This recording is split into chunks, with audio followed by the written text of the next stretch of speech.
Au nom du Père et du Fils et du Saint-Esprit. Amen. Mon Seigneur et mon Dieu, je crois fermement que tu es ici, que tu me vois, que tu m'entends. Je t'adore avec profonde révérence. Je te demande le pardon de mes péchés et la grâce de faire, avec profit, ce moment de prière. Ma Mère Immaculée, Saint Joseph, mon Père et Seigneur, mon ange gardien, intercédez pour moi. Viens, Seigneur Jésus, viens, Prince de la paix. Aujourd'hui, l'Évangile nous parle d'un événement bien singulier qui eut lieu dans le temple de Jérusalem et qui fut l'annonce à Zacharie, le père de Saint Jean-Baptiste, de la naissance future de son fils.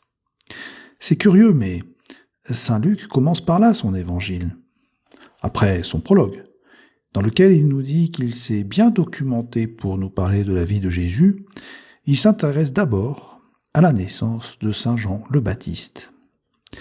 Cela ne nous étonne pas, évidemment, parce que il est celui de qui Jésus a dit « Amen, je vous le dis, parmi ceux qui sont nés d'une femme, personne ne s'est levé de plus grand que Jean le Baptiste. » Ce n'est pas rien, comme vous le constatez.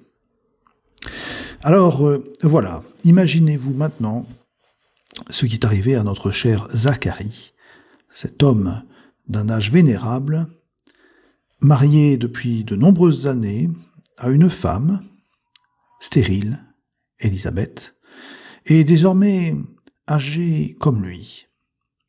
Zacharie se trouve, en raison de sa condition de prêtre de l'Ancienne Alliance, de service au temple de Jérusalem.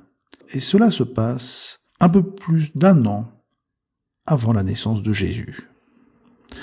De quel service s'agit-il ? Eh bien, du service liturgique, du service de l'encens, c'est-à-dire celui de faire brûler l'encens à une heure précise, dans un lieu sacré du temple, sur l'autel précisément appelé l'autel de l'encens. Alors pour réaliser cette opération liturgique, Zacharie se retrouve seul dans cette enceinte sacrée, la foule étant restée à l'extérieur comme c'était prévu. Et donc là, seul, devant cet autel de l'encens, alors qu'il se prépare à placer son encens dans le feu qui brûle auprès de l'autel ou sur l'autel, voici qu'à sa droite, un ange lui apparaît. Je suis Gabriel. Je me tiens en présence de Dieu. J'ai été envoyé pour te parler et t'annoncer cette bonne nouvelle. Gabriel, l'archange, de qui le pape Pie XII affirma qu'il apporta au genre humain plongé dans les ténèbres et désespérant de son salut l'annonce longtemps souhaitée de la rédemption des hommes. Car, en effet, celui qui entre en scène, Gabriel, est à la manœuvre, car 6 mois plus tard, on le retrouvera en Galilée, chez une jeune fille du nom de Marie, et il sera chargé de lui annoncer la naissance du Messie, du Fils du Très-Haut. C'est le messager de la bonne nouvelle. Et puis, savez-vous, certains commentaires de l'Évangile identifient Gabriel avec cet ange du Seigneur qui, dans la nuit de Noël, vient retrouver les bergers de Bethléem pour leur annoncer, selon ces mots, une bonne nouvelle qui sera une grande joie pour tout le peuple. Voilà, Gabriel, c'est le porteur des bonnes nouvelles. Alors imaginez-le maintenant, dans cette enceinte sacrée du temple, qui annonce, lui, à Zacharie, que son épouse va attendre un enfant. Zacharie et Élisabeth en avaient rêvé et ils avaient tellement prié. Et Gabriel lui dit « Ta supplication a été exaucée. Ta femme Élisabeth mettra au monde pour toi un fils et tu lui donneras le nom de Jean. » J'imagine qu'il le fait avec le sourire. Parce que c'est une bonne nouvelle. Alors, bon, ici, je tiens à préciser qu'on a facilement donné le mauvais rôle à Zacharie, car cet homme-là, évidemment, est bouleversé par cette apparition et devant ce qui lui semble biologiquement impossible. Évidemment, une femme stérile et âgée qui attendrait un enfant, il a du mal à croire. Et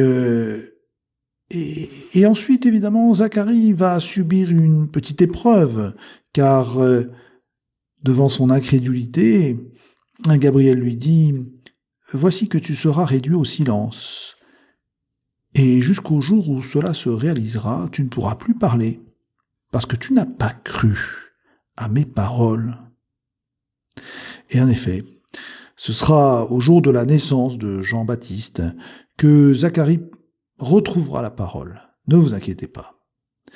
Mais alors, ce mauvais rôle de Zacharie ne doit pas nous faire oublier que c'était un homme très bon, car saint Luc tient à le présenter, lui tout comme Élisabeth, comme étant des justes devant Dieu. Et saint Luc disait, il suivait tous les commandements et les préceptes du Seigneur de façon irréprochable. Alors quand même. Eh bien donc, voilà comment Dieu commence à écrire l'histoire sainte de l'incarnation, en commençant par l'annonce de la naissance de celui que l'on appelle maintenant ou désormais le précurseur. Dieu a écrit cette histoire sainte avec les anges et avec les archanges. Et si on regarde de près le Nouveau Testament, la présence et l'action des anges et celle aussi des mauvais anges, des démons, auprès du Seigneur, eh bien nous pourrions conclure sans hésitation que les anges sont omniprésents dans la vie de Jésus, y compris dans le jardin des Oliviers. Juste avant la passion du Seigneur, un ange console Jésus. Mais bon, n'anticipons pas. Ici, on voit que Gabriel est au travail, et la nuit de Noël, ce sont les anges qui seront au travail, car saint Luc nous dit encore, c'est une troupe céleste innombrable qui se réunit pour chanter le Gloria in excelsis Deo. Alors j'imagine tous ces gens du ciel, y compris mon ange gardien et le vôtre, rassemblés dans cette symphonie de gloire pour la naissance du Messie. Alors comment préparer Noël? Comment vivre Noël? Il y a des tas de manières, évidemment. Mais je suggère de mettre aussi notre ange gardien à l'ouvrage et de lui dire « Mon cher petit ange gardien, toi qui me protèges et m'accompagnes sur le chemin de la vie, toi, mon ange gardien, qui est messager de Dieu, aide-moi à recevoir moi aussi la bonne nouvelle du salut. Toi, mon cher ange gardien, toi qui admires cet immense archange Saint Gabriel qui porta l'annonce à Zacharie, puis à Marie, aide-moi à entrer aussi dans l'admiration des scènes de la Nativité. Oui, pour cela, nous devons travailler notre espace intérieur, c'est-à-dire notre vie intérieure. Il ne suffit pas d'être de bonnes personnes, mais il faudra toujours chercher à grandir dans la foi et dans la confiance en Dieu. Zacharie, aujourd'hui, nous apprend que pour faire plaisir à Dieu, il faut savoir tout abandonner entre ses mains, même ce qui nous semble impossible.